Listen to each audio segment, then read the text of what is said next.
Hey everyone, I'm Youssef, and I know you guys are very busy filling out the ATSAS application right now.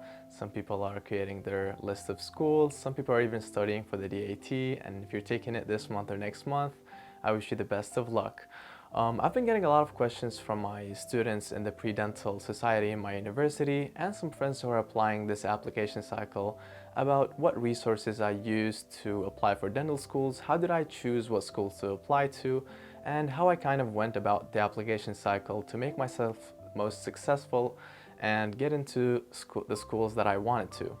So I'm making this video to tell you about my specific journey and what I used to help me be successful in this application cycle, as well as the resources that I used to help me find which schools best fit my application.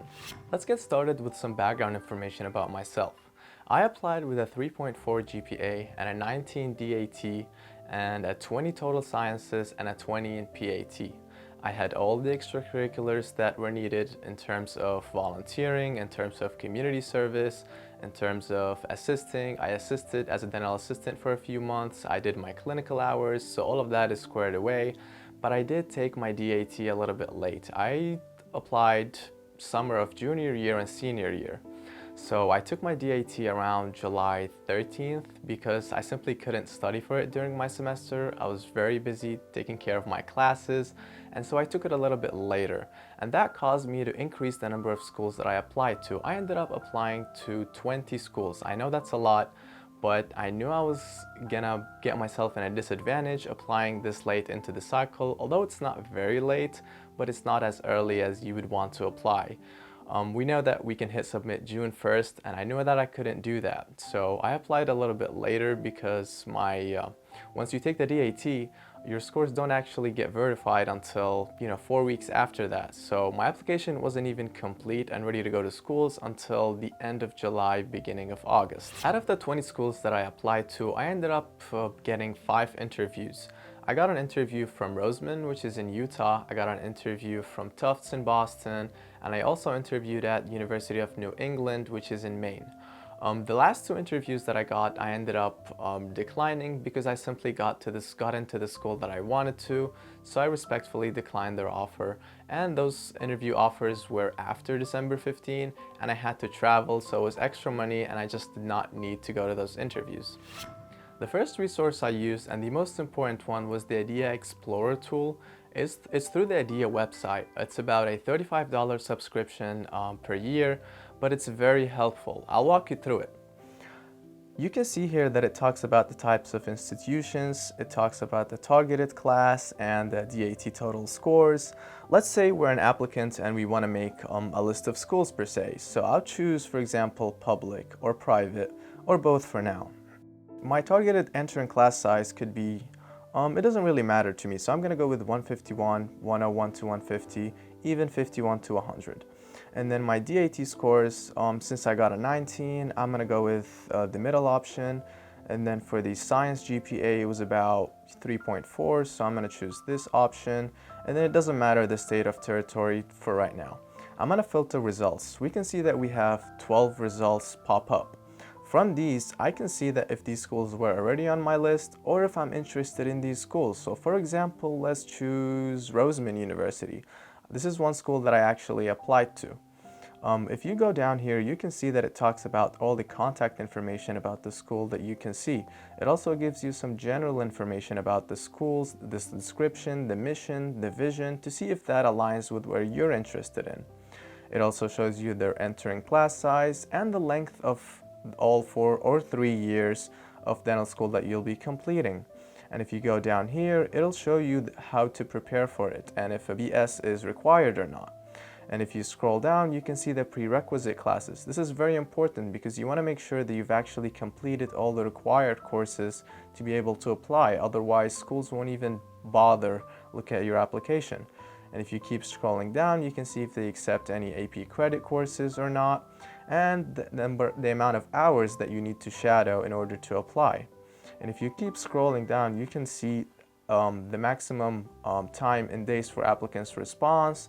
You can see a lot of information that you need in terms of the deposit, how much it costs, and you can even see if they participate in the IDEA access or do you have to apply to them separately. I'm pretty sure every single school in the US participates in the IDEA access, some might not. But here you can see if the school prefers applicants who are in-state. This was very important to me. I'd say for every school that you're applying to, you want to make sure that you know whether they prefer in-state or out-of-state to show you the chances of you getting in. And it says generally and over time, percentages of first year enrollment that are in-state are about 35. That means a lot of their applicants and a lot of their students are actually out-of-state. Now that's a good thing if you're applying from out-of-state. If you keep scrolling down, you can learn about the demographics of students who are applying and from where, as well as the residency and the number of in-state and out-of-state applicants versus how many got accepted. If you keep scrolling, you can see their mean DAT and mean GPAs to compare them with yourself. In general, this website is a great tool and a great way to make your lists. The second tool that I used was a spreadsheet made by someone in the dental society, and I found it really helpful because it gave me percentages of those who are accepted out of state and how many applicants they did. So as you can see, for example, A.T. Still University of Arizona had 75 applicants who were out of state, and out of those 75, 59 got accepted, meaning that the average acceptance rate from out of state is about 78%, which is pretty good. So even though that school was on my list, I'm now more sure that this school is, a good fit for me and I have a good chance of getting into that school. The spreadsheet also talks about the mean GPA and mean DAT, just like the IDEA Access tool did. But what this one does is it tells you what schools actually don't even accept anyone who's out of state. For example, East Carolina University, they don't even take anyone who's out of state, so don't even bother apply there because it'll just be a waste of your money.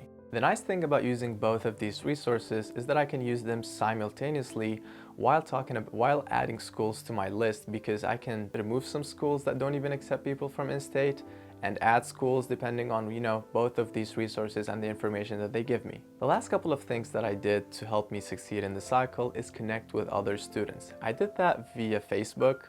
I joined a group that was called Dental School Admissions Bootcamp. Feel free to join that group. It'll help you tremendously because students ask questions about their DAT experience, ask questions about what schools they should apply to and why they shouldn't apply to some schools. You can easily connect with other students in your shoes to help you see where you stand and what other things that you might have missed to help you succeed in the cycle. Those are the things that I did to help me succeed in the application cycle.